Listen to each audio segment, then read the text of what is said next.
The reflection is titled The Fire of Commitment, Humanism and Religious Orthodoxy Contrasted, hence Karen's song this morning. The embossed cover of your UU hymnal shows its title as Singing the Living Tradition, and its supplement is Singing the Journey. These are a nod to the fact that ours is a malleable, ever-changing tradition, committed to inclusion and a willingness to draw an ever larger circle encompassing our richness of diversity. Most of you know, as a denomination, you're wrestling the question of adding an eighth principle. This is an example of a living, evolving entity at work. The eighth principle would make our circle bigger, more commodious, and more committed to us and those who follow us, we seekers of truth. I feel so fortunate to be part of a denomination focused on inclusion and joy and beloved community. Do you not? You know, Unitarian Universalism is the first denomination to make joy and inclusion and beloved community its cornerstone, the very first. One kindly member's response to December's message on humanism was this, and I quote, "I believe this to be true and still do. We must be the instruments of good in the world. It matters little to me whether one sees oneself as an instrument of God or of good. The result is the same. As long as your understanding of God is that God is love, love is God, it's all good." Sadly, too few perspectives on what constitutes God live up to that generous definition, if today's religious right is any measure. This person's response comes from their spirit of abundant generosity. But the harsh reality is that many an average modern-day American Christian has little, if any, knowledge of their religion's roots, its scriptures, or its tenets. Christianity and Judaism have reformed themselves such that many of their adherents, unless they practice one or another of their more radical forms, neither reads, understands, nor knows their own faith's foundations. This quote from Numbers chapter 31, gruesome as it is, follows a tale of colonization, plunder, murder, and rape. And of course, women are always the lowest on the totem pole in these patriarchal religions. And they fought against Midian as the Lord commanded Moses and killed every man. The Israelite warriors captured the women and children and took all the herds, flocks, and goods as plunder. They burned all the towns where the citizens had settled, as well as all their camps. Moses and Eleazar the priest went to meet these warriors outside the camp. Moses was very angry with the officers and demanded to know, "Have you allowed all the women to live? Now, kill all the boys and kill every woman who has slept with a man. But save for yourselves every girl who has never slept with a man." For a truly comprehensive, enlightening, analytical, and entertaining rendering of this text, read American Revolutionary Thomas Paine's examination thereof in his work, Age of Reason. Written in his rapier-sharp British wit, it is insightful, though truly sobering. Clearly, this story of Yahweh commanding these horrors is inconsistent with the notion that God is love, love is God, it's all good. Why did I read you this ghastly excerpt? I think it is important to consider how extraordinary, how exceptional our humanist UU tradition is, what makes it unique, and to appreciate our roots, our past, our path as we formulate our ever-changing trajectories. Most of us gathered here today grew up in one Christian tradition or another, so I should acknowledge that Christ's message was sometimes one of joy forgiveness, and inclusion, but only sometimes. Examples of Christ's generosity and kindness can be seen during his visit to the home of his friends, Mary and Martha, discussed in Luke chapter 10. And another example is in the book of John, chapter 4, where Jesus speaks with the Samaritan woman at the well. But Jesus' words could also be, and too infrequently were, divisive and corrosive. For instance, in Matthew 10:34-36, he says, "Do not think that I have come to bring peace to the earth. I have not come to bring peace, but a sword. For I have come to set a man against his father, and a daughter against her mother, and a daughter-in-law against her mother-in-law, and one's foes will be the member of one's own household." This quote is, of course, in reference to the essential exclusivity of deity-mandated religions. In this case, Judaism specifically, for Jesus was a Jew. Jesus did not found Christianity. That misogynist, the Apostle Paul, was the architect of Christianity. And sadly, my copy of the Quran makes clear its similarities in these regards.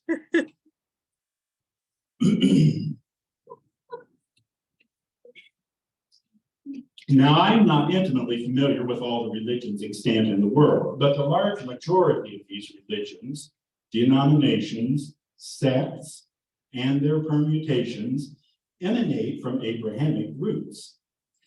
This morning's reflection contrasts those with Unitarian Universalism and its commitment to beloved community, or loving kindness, if you will. So, setting aside Confucianism and Buddhism, neither of which has a deity, and Hinduism, which has a vast array of gods and goddesses, making space for more to come, what sets Hinduism apart from other Abrahamic philosophies is that for which we can be especially grateful, that our forebears, our founders, believed that truth was an ever-evolving exploration. Abrahamic religions and their oral traditions began to emerge in the late Neolithic period, that is to say, toward the end of the Stone Age, near the beginning of the Bronze Age, between 4000 and 3300 BC. And their writings began to take shape somewhere between 1200 and 165 BC.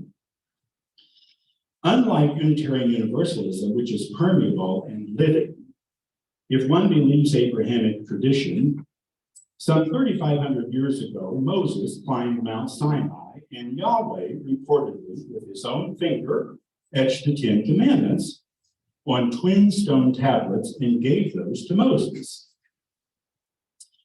Disobedience on the part of the Hebrew people while Moses was on Mount Sinai, and his consequently smashing the tablets in a fit of rage, resulted in a second trek up the mountain and a 40-day stay for Moses.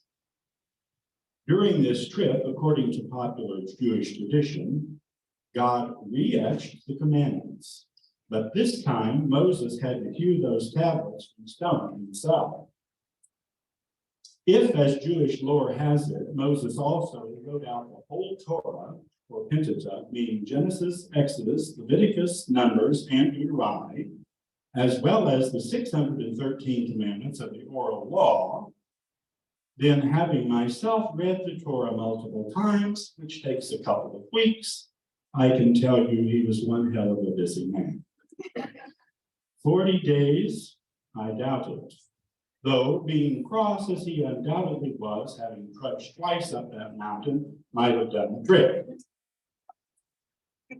To add insult to injury, as punishment for Moses destroying the first set of 10 commandments, Yahweh, or God, condemned those Israelites who disobeyed to 40 years of aimless wandering in the desert until all the guilty had died. And further, God forbade Moses from entering the promised land. Now that is some harsh punishment and one wicked set of rules for living, wouldn't you say? Why this history lesson? February's denominational theme is commitment. Today's reflection is about our commitment to spiritual freedom. In our quest for truth, it honors principle number 5, the right of conscience and the use of the democratic process in our congregations and in society at large. And it applauds a potentially new 8th principle in the process. Before proceeding, let me contrast our principles with a verse from the Hebrew Scriptures. This verse makes clear that unlike we UUs who get to change our minds about things, followers of most deity dogma-based religions don't have that luxury. The New International Version renders Ecclesiastes 3:14 and 15 thus.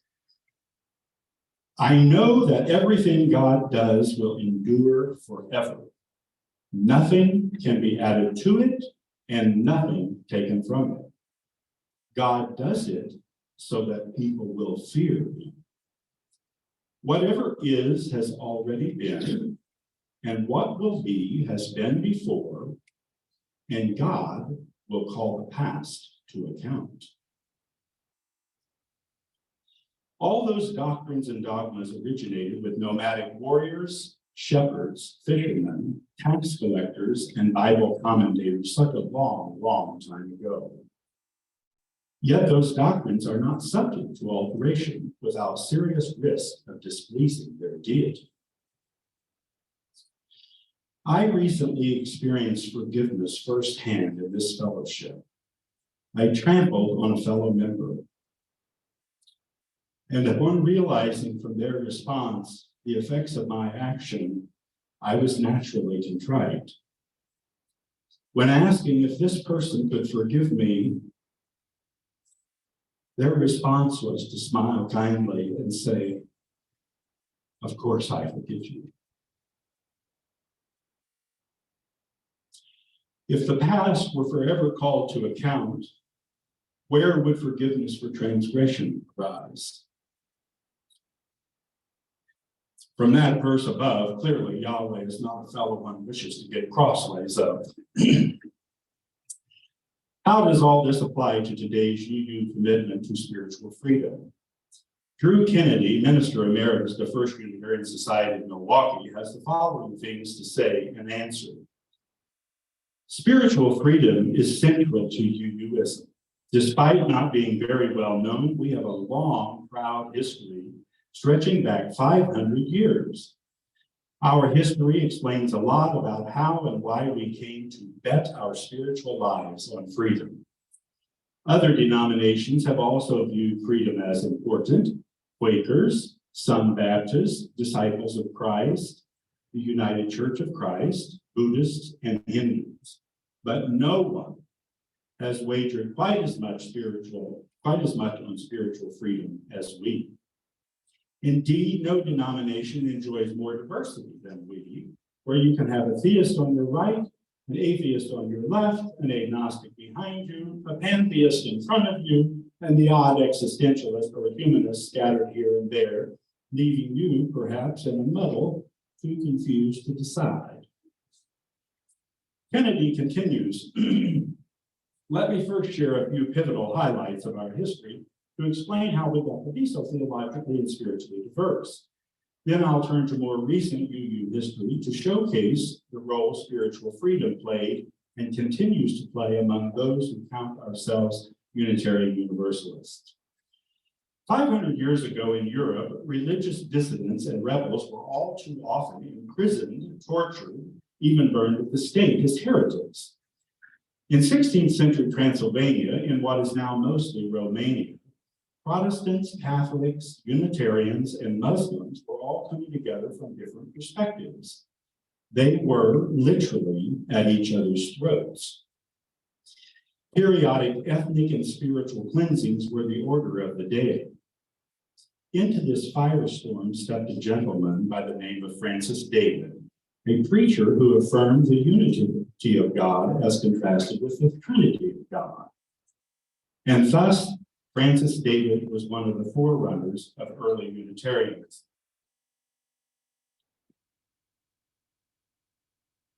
Well, in 1568, the Transylvanian king, John Sigismund, convened a meeting, a big meeting, which was called the Diet of Decorah. Uniquely, a definitive theological debate was planned in an attempt to settle the religious warfare that was ravaging his kingdom.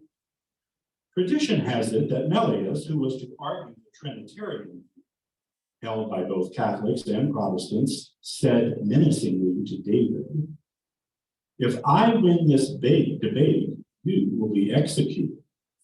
To which David replied, "Yes, and if I win this debate, you and everyone else in this land will be given complete religious freedom." David reportedly won the debate, and the remarkable Edict of Decorah was signed. It declared, "Preachers shall be allowed to preach the gospel everywhere, each according to his understanding of it. If the community accepts such preaching, well and good. If not, no one shall be compelled. No one," the edict concluded, "shall be made to suffer on account of religion, since faith is the gift of God." What an edict, huh? And issued in 1568 by the first and only Unitarian king in history. Respite was brief, however, as King Sigismund died shortly, whereupon Francis Bacon was promptly thrown into prison, where he died in 1597. Thus, from our earliest days in Eastern Europe, Unitarians have been betting our spiritual lives and committing our futures quite literally to freedom. Those early Unitarians preached that there was only one God. God cannot be divided like gall, they said, into three parts. Jesus, they proclaimed, was surely an extraordinary person, a prophet perhaps, but not a God, and the Holy Spirit, at best, a metaphor for the activity of God in the world. Because of their divergence from Christian orthodoxy, Unitarians were finally forced to form their own denomination in 1825. So that is essentially how Unitarianism got started.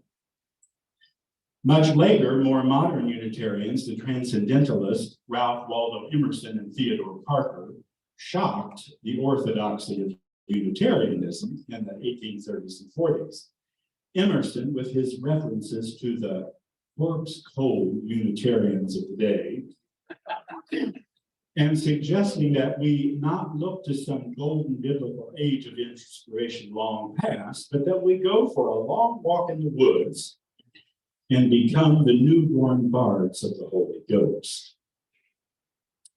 Parker, with his insistence that not only was the Trinity invalid, but neither the Bible nor the personal authority of Jesus Christ was sacred or authoritative.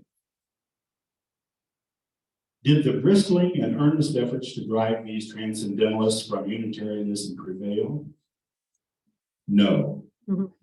The principles of freedom and commitment dictated in effect that we draw a bigger circle to include both the Transcendentalists and the more traditional Christian Unitarians.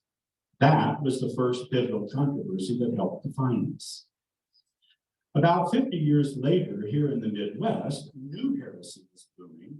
Darwin's Origins of Species by Means of Natural Selection was published in 1859, and consequently, biblical criticism was beginning to treat the Bible like any other work of literature, within its appropriate intellectual, cultural, and sociological context. Likewise, Hinduism, Buddhism, and African religions were coming to light about this time. Eventually, a few brave Unitarian ministers declared in the 1870s, 80s, and 90s that they no longer considered themselves to be Christians. They believed in a universal God, not a parochial, exclusively Christian God. Jesus, they said, was surely an inspired spiritual leader, but not the only one. These ministers were deists or theists, but not Christians. Did this splinter the Unitarians? No. It exercised us to be sure, but it did not splinter us. The battle, however, raged for a generation, and though sorely tested, commitment to spiritual freedom won the day. Once again, we drew a bigger circle to include everyone, both the Christians and the theists. Yet another mere 50 years, and once again in the 1920s, 30s, and 40s, a new heresy blossomed within Unitarianism. It was called humanism. You may recall from our December introductory service on humanism that Reverends Dietrich and Reese were declaring from their pulpits that they no longer believed in God. Human goodness and purpose, yes, but not God. The supernatural is everywhere giving way before the natural, said the Reverend John Haynes Holmes of New York. If human life is to have meaning, Dietrich declared in 1934, we must give it that meaning. In other words, meaning does not come from gods, it comes from human beings. Once again, the commitment to spiritual freedom was tested within our Unitarian ranks, for this clearly was the worst heresy yet. Unitarians had always believed in God. Letting go of our Christian identity a generation ago was one thing, and huge enough at that. But dispensing with God was totally unthinkable to many. No, the Unitarian Christians and theists declared, no. This is clearly going way too far to allow atheism.